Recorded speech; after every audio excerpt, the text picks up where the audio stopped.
Magandang ano ba yan? Magandang hapon po sa inyong lahat ngayon. Mga kasingko, ngayon po ako ay nandito ngayon sa Boracay. Kasama ko po sina Kuya Roel, Kuya Jose at buong gang po ng Nueva Ecija. Siyempre kasama rin po natin ang mag-asawang Marvin at Amorin. So ngayon po medyo malungkot kasi hindi natin kasama si Chamame. Yun po. Dalawang mag-asawa, yung mag-asawa po at ang kanyang anak na si Makin po. Sila po ay swimming dito sa Boracay. Nasa Station 3 po kami. Station 3 ng Boracay. Kaya hindi masyado at medyo matao dito pag Station 3. Kulang alaman kasi first time ko dito sa Boracay. So ito lang po siguro mapakita ko sa inyo sa ngayon. At mamaya paglabas namin, papakita ko rin yung lugar kung saan yung accommodation namin at yung daan kung sa accommodation namin at basta kung anong mga ganap na mangyayari. Biyandasin lang tayo sa mga pag-vlog ni Kuya Roel. So ayun na. Basta abangan nyo na lang kung ano ng mga mangyayari sa vlog nito. Siguro isang vlog lang siguro ako kasi medyo basta ayun na, basta lang yun. Ako yan, mag-swimming muna ako. So yan po mga kasinod, dito po kami naghihintay para sa aming island hopping po. Sama ko po si Madam, tapos siyempre si Jose. Assalamualaikum. Saan punta mo? Hello. Siyempre, ang mga naka-LL kailangan mo island hopping kasi sa bang kasayate. Yung mga ano? Mga di naka-LL. Yung mga dinakailan. Dinakailan, pwede pa samahin rin. So ayan, punta na kami.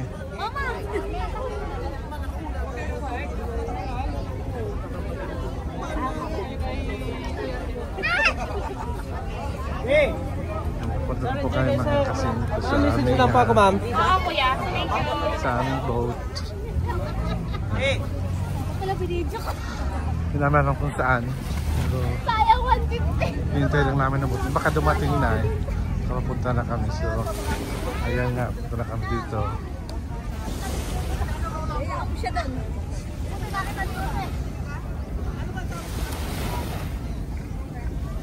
So, ayan po.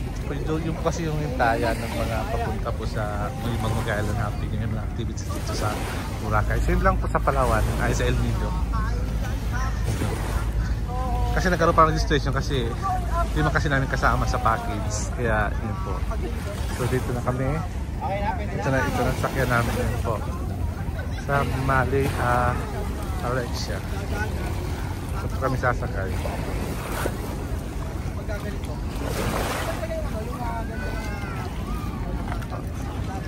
Kami sasakay. Okay, presents, madam. Ito po yung bangka sasakyan namin para sa aming island hopping po. Kami rin ulit sa Boracay kasama kami ng grupo sasakay daw dito.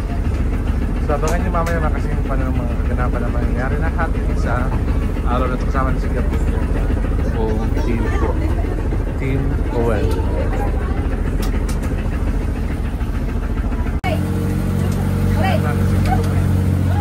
Lugar ay pupunta yung Boracay lugar pero mas okay mas maganda talaga yung El Nido kaysa dito kasi habang dumadaan yung sasakyan nyo maraming mga tourist at mga attraction na makikita nyo kaya mga rock formation dito wala kang makita talagang walang talaga puro dagat tapos malayo pa yung mga bundok yun kaya talaga may maganda talaga yung El Nido pero masabi ko lang pero yung in terms of sun mas maganda dito kaysa doon sa El Nido video may kailangan kasi nagpapalaro si Kuya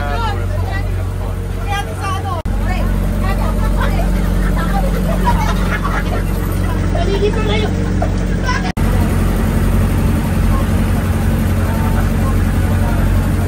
Sa mga daanan dito magpupunta kayo sa Boracay kayo sa isang island na pupunta namin ito yan siya mahaba lang yung mga bundok nila yung mga bundok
Ganda ito paggabi dito sa Boracay paggabi dito. Mga maganda yung ilaw ilang siya. Po siya, ito po sa Boracay.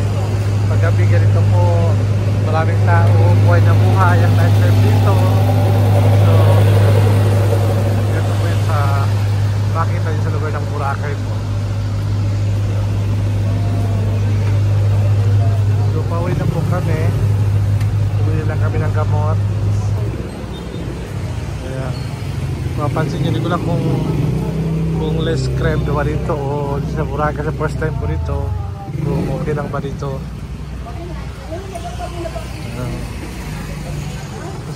Sana makasingkaw na gusto itong vlog na to.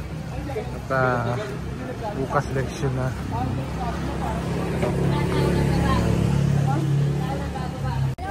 So pagkapatuloy natin vlog ngayon, ito pupunta kami sa susunod na hotel na pupunta ni Kuya Raul para i-vlog.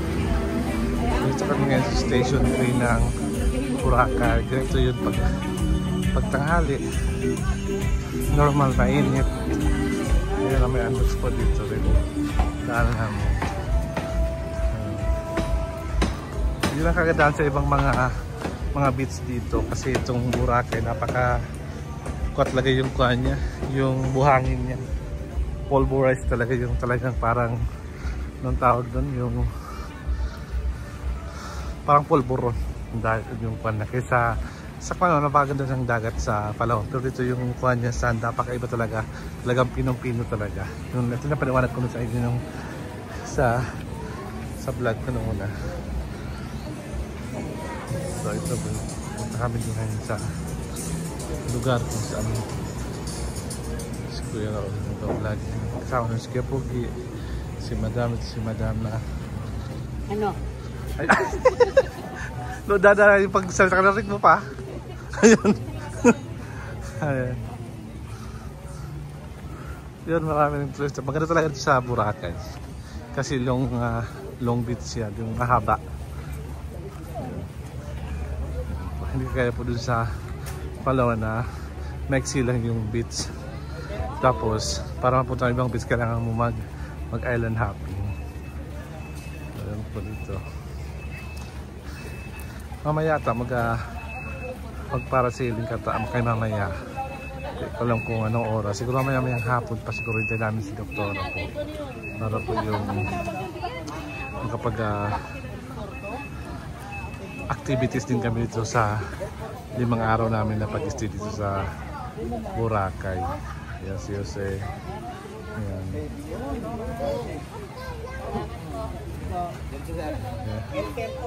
El Puerto. So, pupunta kami sa El Puerto. So, meron din mga tindahan din dito. Ayan, may Adidas yung 10% daw. Ayun o, may mart din dito. Convenience store. Sobrang init lang talaga. Ayan. Ayan, dito. May tindahan din dito. Mode of transportation nila, yung tri-bike, yung sabi nila. Ayan, yan po. Yung tribe na sasakyan. So kayo po ay pupunta sa ibang lugar dito sa Boracay. Yan, maraming mga souvenir items na dito kayo mabibili. Yan, daming restaurant dito. Kaya pagpunta kayo dapat kailangan mayroon kayong budget. Ayan. Kung yung mga asawa naman kayo, mga apam, na mga mayayaman, na mga mapera, pwede kayo pumunta dito at makapag-relax kayo at makapag-check-in kayo sa mga sosyaling hotel. Ayan. Ayan po. Ayan, may mga booking station dito. Nagbibigay din pala sila mga yacht party, may mga birthday, pwede sila mag-celebrate dito. Ayan. So dito na po kami sa El Puerto Marina, Boracay. Ayan po yung kanilang building. Kami papasok dito at mayroong katrabaho si Kuya Raul. So pasok na po tayo at tinatapos ko ng mga gawin dito.